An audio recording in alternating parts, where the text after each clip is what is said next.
New ideas and new technology are causing seismic shifts in the media industry. Where are we headed? What does it mean? Keep listening. Media strategist Gabriella Mirabelli talks with the brightest minds in entertainment and business. Meet the innovators, the risk takers, and the disruptors on the front lines of change from Hollywood, Wall Street, Silicon Valley, and beyond. The future is coming to a screen near you. Are you ready? This is the Up Next podcast with Gabriella Mirabelli. Welcome to Up Next. I'm your host, Gabriella Mirabelli. Today I'm interviewing Jamie Stenziano, the Vice President of Media and Entertainment Research for Clarion Research. Jamie oversees custom studies to uncover the whys behind audience and fan attitudes and behaviors. Media companies, agencies, and brands call on him to explore and consult on strategic growth areas, including streaming, OTT platforms, millennial and Gen Z audiences, experiential activations, and trade marketing. His work and perspectives have been featured in a variety of outlets, including the American Marketing Association, Green Book, and Survey magazine. He worked on Clarion's Ogilvy Award-winning qual research for FCB's U.S. Census campaign and has managed several of Clarion's most complex studies, including the multi-year Barclays Center Attendee Transportation Management Project.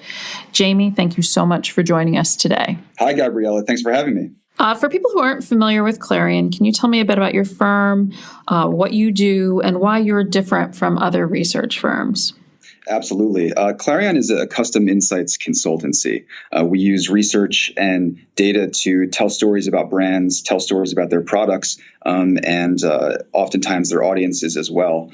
We have several different practice areas at Clarion. I'm the SVP of Media and Entertainment Insights, so I lead the work we do on behalf of media companies, entertainment brands, and their partners, whether that's developing and testing content, delivering insights about audiences, conducting live event or experiential types of research, developing campaigns and ad effectiveness programs, or developing streaming services. And one of the things that I think will be relevant to our conversation today is the work we do on behalf of media brands, actually conducting research with agency buyers and marketing clients. We have a product called Clarion Advertiser Intelligence, which is a really different way of taking the pulse on media brands in the eyes of their agency or brand partners. Exactly. You actually jumped to sort of read my mind exactly. I was going to ask you, say we're heading into upfront season, and for listeners who may not be aware what that is, it's where the networks sell their ad time upfront. And when doing this, they're presenting their materials not to their viewing consumers, but to agency folks, right? Who else is the audience that is consuming these presentations? There are a few important audiences that the media brands reach during the upfront period, which is actually coming up a little pretty quickly in the spring. The primary audience is the advertising agency or media agency buyers or investment folks who make the decisions around commercial placement as well as other integrated partnerships with the media brands themselves. The media brands also highlight this to journalists in the media industry trade publication circuit, as well as sort of the industry as a whole, to position themselves and sort of highlight their offerings and what's new and interesting about them moving forward. So they've just had the TCA the beginning of the year, and then as far as journalists go, they're tweaking the information in upfront. How different is it from TCA to upfront?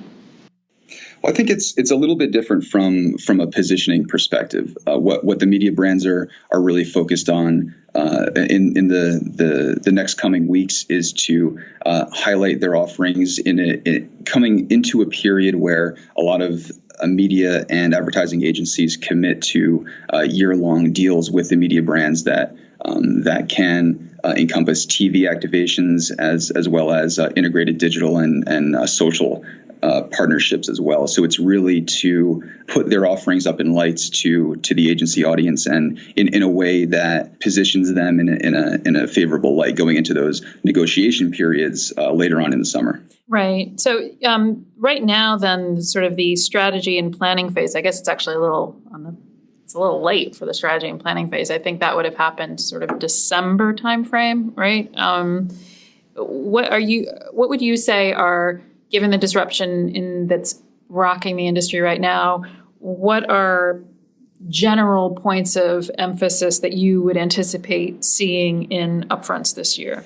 Well, I think going back to last year, there was a lot of conversation from the larger media brand portfolios around premium content. That was a big sort of pillar of the upfront period last year, as well as measurement and data. That can take a number of different forms. That's a conversation that we're really plugged into here at Clarion. And the narrative there is to deliver at the end of the day an ROI to their agency partners that encompasses not only the effectiveness of the sort of the volumetrics of the audience that the media brands are reaching through TV and other media channels, but also connecting the dots to the return on investment at the end of the day for a specific audience in particular. You'll hear terms like audience targeting. A lot of media brands have developed in-house audience targeting capabilities where they actually can give a really deep lens into the delivery of a particular campaign. If it's an auto, for example, the propensity to engage with a particular auto brand, or even by very thin slices of an audience, get to a deeper level of granularity around who it is that's actually consuming their client's content. And I think we're going to see that evolve even further down the road this year when we hear from some of the brands that are really positioning themselves in this space. Interesting. One of the things we're studying at Anatomy is the way consumers are feeling about network brands versus program brands and how they're responding. And we're seeing a real decline in the meaningfulness of network brands to viewers, certainly young millennial viewers. However, I know that in the upfront, we're not really targeting viewers, we're targeting advertisers. And I'm curious if the network anthem, the network brand still has meaning in place in that population that it may not have for the viewing population. Yeah, it's a great question. And let me parse this out a little bit between sort of the advertiser community and the viewers or the consumers. I think, from a consumer perspective, we hear every day that content is king, and I don't think that's wrong. But I do think that certain properties do a really, really good job of overlaying brand on top of their content to create stickiness, to create a sort of brand loyalty that is difficult to achieve in an environment where viewers and consumers have so much choice across so many platforms and really when they want it, where they want it, and how they want it. So I think it does elevate a media property's ability to create that stickiness, but I do think that it might be a little less important than it has been in the past. When we think about the advertiser community, it's a different conversation, but there are elements that parallel the consumer piece of it. So an advertiser does have extreme choice when they go to activate, whether that's on TV, whether that's integrating with digital, whether it's integrating on social. So for an advertiser, they're looking for properties that, on the agency side at least, they can sell through to their clients in a meaningful way and in a differentiating way. So tying this back to the upfront, what I think is really powerful is when either at the network level or at the parent company level, a property can stand out from the clutter, can stand out from the 150, 200 in-agency presentations that that buyers see over the course of a few months. Properties that can stand out well, citing differentiating qualities, can be more top of mind, or when buyers go to sell those properties through to their clients. Right. What dynamics do you anticipate? There's always a lot of noise around, this is the year that digital will surpass television. And then there'll always be another article, which is, people are still watching TV and it's still the only way you really get an engaged viewer. 3 seconds, does that count for anything? Bots are viewing everything digitally. There's a lot of back and forth and what's relevant and what's not relevant. What do you think we're going to have in terms of a dynamic around that? And then also the flip side is, are you involved with looking at newfronts, which really are those digital properties? Absolutely. So let's take the the TV versus digital piece of this conversation first, and this is something that we hear loud and clear every day in the trade publications, and it's obviously a hot topic. As the upfront progresses this year, I don't think TV is going away anytime soon. There are a lot of reasons behind that, but I think the dollars will still go to TV. I think that the lens through which buyers and their marketing clients consider and allocate is changing, and I think it will change in a healthy way. Their choices are more versatile than ever. They want to position themselves in different ways to reach their audiences and more fine compositions within those audiences. So I think the mix overall will continue to evolve, but I think it's in a natural way. And I don't think TV is going anywhere anytime soon, for that matter. And this is a long game, and I think a lot of the noise that we hear in the news and elsewhere is a little overblown, at least for the foreseeable future. Right. Well, I suppose you have to plan for the future, but for today, it's still. I mean, I don't think you can beat the engagement of television, really, in terms of ability to engage with an advertisement. What do you think, though, are the challenges facing media brands when as you're right, there are all of these upfronts. You have all of these marketing people, and they're all seeing the flash bang. Things. What do you think are challenges in terms of the overall landscape, and then just in terms of the consumer of upfronts and their fatigue in consuming upfronts, if that makes sense? Absolutely. And you touched on it a little bit earlier. There are extended periods of time where different media brands are now coming to the table and positioning to advertisers during what was traditionally reserved for TV brands and legacy media brands specifically. Now we're encountering new fronts where for a week's period in time in May, close to the upfronts themselves, digital properties are now highlighting their offerings in the same way that legacy players have been doing in the past and still are.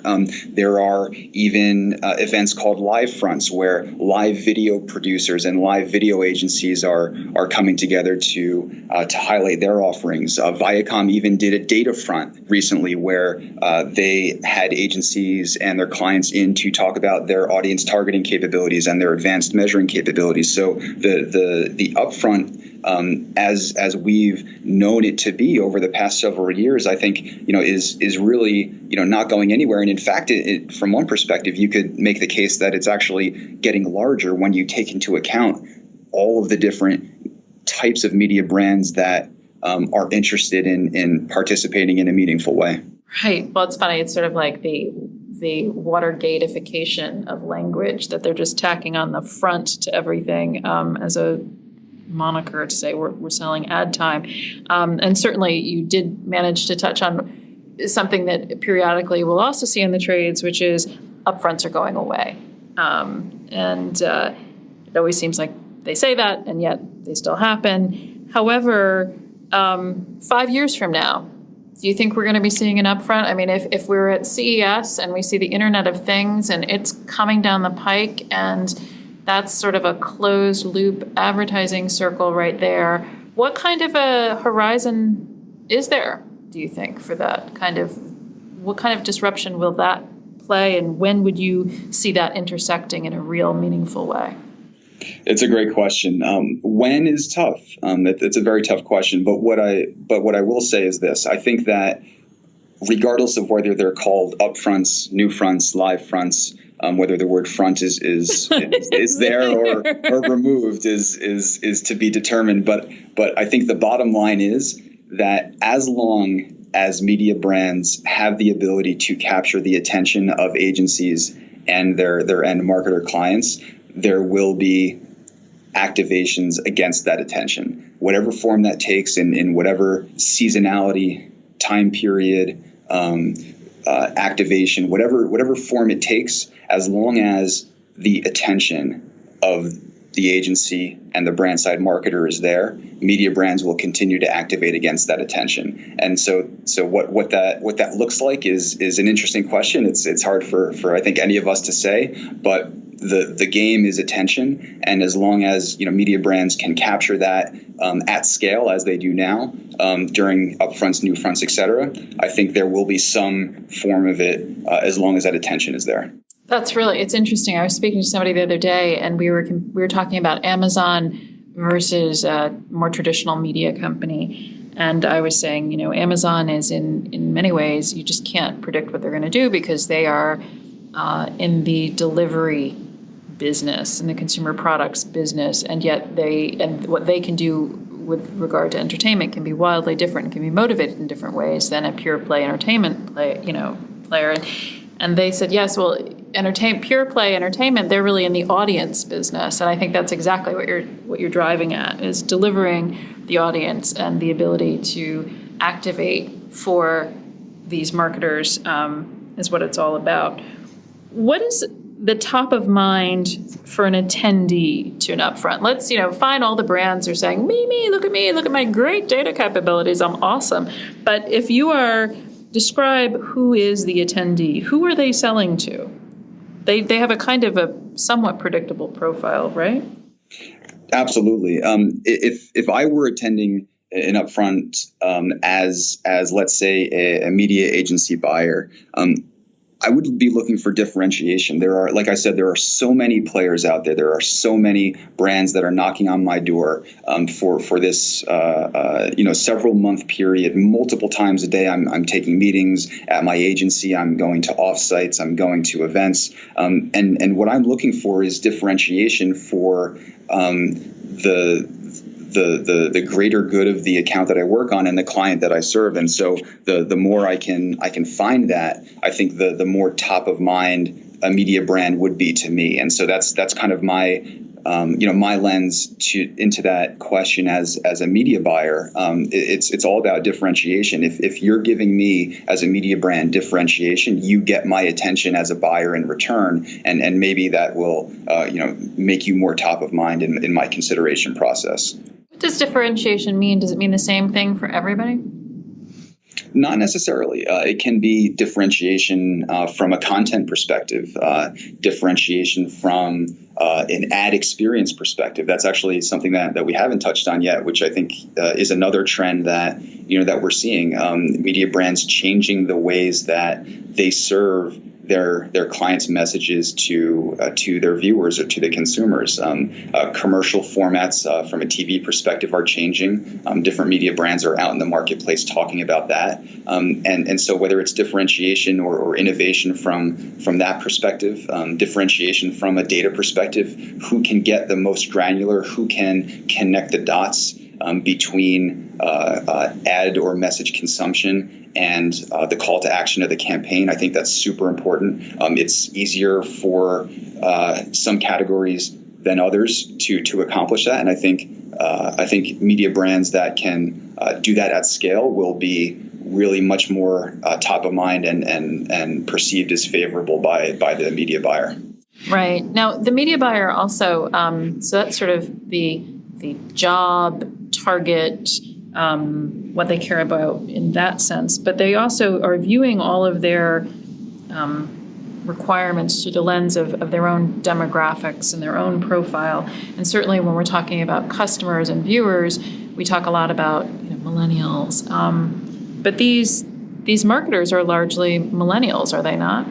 There is a pretty sizable slice of the pie from especially on the agency side. I would say that fall into the millennial generation, depending on how one defines that. A lot of people have different ways of bookending that from an age perspective. But I think the key is to appeal to buyers in a way that transcends their own personal consumption of media, and I think that's really important to communicate for any media brand, whether it's selling their solutions to a millennial aged marketer or maybe a Gen X or a boomer. It's really about tearing down the walls of personal media consumption to communicate your value proposition. It's interesting because I think that a lot of brands who their viewing audience isn't millennial sometimes need to remember that the audience of their channel isn't the same as the audience of their upfront in terms of musical choices or just what people are used to consuming. Because on the one hand, I agree with you. It's absolutely about what you're saying, but how you're saying it does impact how those messages are received. No? I think that's fair as well. The tonality and bringing it back to the upfront activations themselves, the way in which you sort of position your message. A lot of media brands are holding upfront events that are sort of packaged with live performances, aspects of events that might appeal to a more millennial generation buyer or marketer. So I think that's starting to come through. I think we'll probably see even more than that. And what we're also seeing is varied approaches by different media companies to address topics exactly like you're talking about. Some media companies have one event where all of their properties are highlighted. Some have multiple events that go deeper into certain properties. Some take their upfronts on the road and visit media agencies across the country. And so what we're seeing here, I think, is a lot of thought and a lot of positioning being put into how the upfront message is being rolled out. And I think the age and the sensibility of the folks on the receiving end of that, definitely plays a part. Right. I mean, one of the things that's always a buzzword is authenticity, and certainly authenticity in terms of all of the media experience as consumers. How important is, and what form does authenticity take in this kind of setting? Is that just about facts, figures, bottom line? Is it about also having some sort of social responsibility and having a brand that's consistent thread, through that you stand for something? How does authenticity function with regard to ad sales, or does it not? No, I think it absolutely does. I think there, the one thing to keep in mind is that, even though we're in a B2B conversation right now and we're talking about how the media buyers and the end brand marketers are consuming content from media brands during the upfront, they're still consumers of that content just as a viewer would be of a TV show or a digital platform. So I think that authenticity is still important. A lot of the work that we do tries to kind of unpack that, and I can't go too deep into what we found in that department, but I can tell you that it is up there in importance for sure. Ooh, so those are the goodies you get if you contact you directly and put you in an engagement. All right, note to people, gotta book a meeting.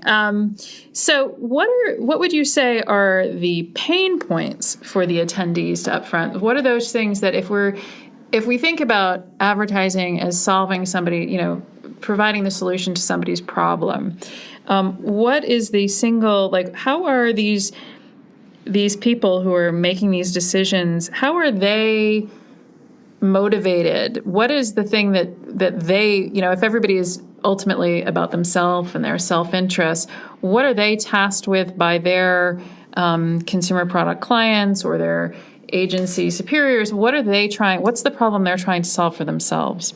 I think it all comes down to attention. And this is something that really transcends the particular channel or platform that an audience is being activated on. It's really about capturing attention, whether that is in a TV scenario, with an investment executive at a TV upfront, whether that is a digital planner at a newfront event. It's really all about attention. And I think the vast amount of choices that are in front of agencies and brands themselves require a wider lens into the different ways that attention can be garnered against the audiences of interest, and the creative is sort of layered on top of that. So I think it's not only about the content. I think it's layering on the attention, which I think sort of used to be called engagement a couple of years ago. That was the big buzzword, but I think really in an age of expanding digital opportunities, expanding social opportunities, live video, et cetera, attention is the one word that I can think of that sort of transcends all of the tools in the toolbox that are available to agencies and brands. So I think that's really what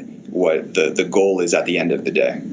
Well, this actually provides a wonderful pivot point. When we had a conversation prior to our conversation here, we had talked a little bit about sports. Do you mind if I pivot and talk a little bit about sports with you? Let's do it. Awesome. All right. So football, NFL numbers were down, but college numbers were great. So what's going on there?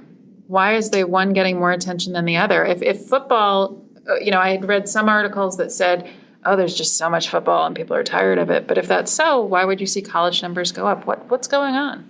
Oh, I think it's tough to point to one factor. I mean, at the end of the day, it's a complicated question. One top of mind element or dynamic as part of that conversation, or at least as input to that conversation in the work that we see is this notion of fragmentation. When we think about cord cutting, when we think about how sports as a whole, and particularly football, is consumed, I think we need to sort of recalibrate the metrics and the lens by which we sort of quantify the consumption of sports. And I think there's a lot of really good work being put towards that. But I think that's a pretty big input into this conversation that should be probably top of mind, in our industry moving forward. So I think that sort of fragmentation and capturing all of the ways by which sports, NFL, et cetera, is consumed is really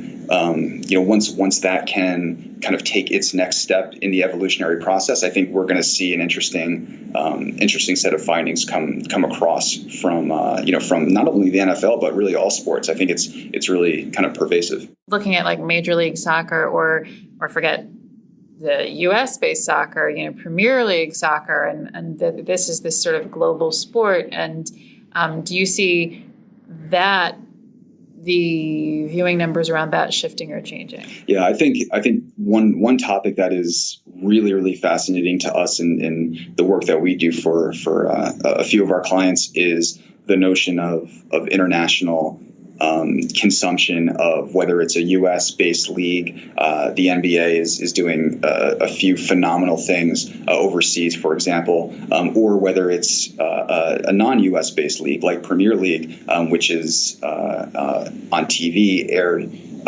here through NBC Sports. It's really the notion of allowing the power of digital and of live to translate into consumption of these sports, regardless of geography and regardless of language and regardless of other types of content available. The notion of globalization with respect to media, I think, is going to, over the next 5 years, when we think about predicting down the road, I think that is going to be extremely powerful in advancing a lot of the different leagues, properties that carry those leagues, et cetera. Yeah. What sport do you think has the most growth potential for audience in the U.S.? Ooh, I don't know if I want to pick one out. I don't want to offend anyone here. Okay, I'll let you go. So I'll hold off on that one for now. Maybe the next time I come on, we can unpack that a little bit. But maybe you'll tell me, because I know you have an opinion. You're just not going to say. That's okay. Anyway, thank you so much again. It's been really fun. This has been awesome, Gabrielle. I really appreciate it. Okay, take care. Bye-bye. Talk to you soon. Bye. We've reached the end of another episode of Up Next, and I'd like to close by thanking a few important people who have helped bring the program to life. First, my friend Rob Naughton, the amazing voice artist who recorded our open, and of course, thanks to my production team over at Microfame Media, and a big thank you to our guest, Jamie Stenziano. And of course, most importantly, all of you, the members of our amazing audience, thank you. I'll be talking to you again next week right here on Up Next.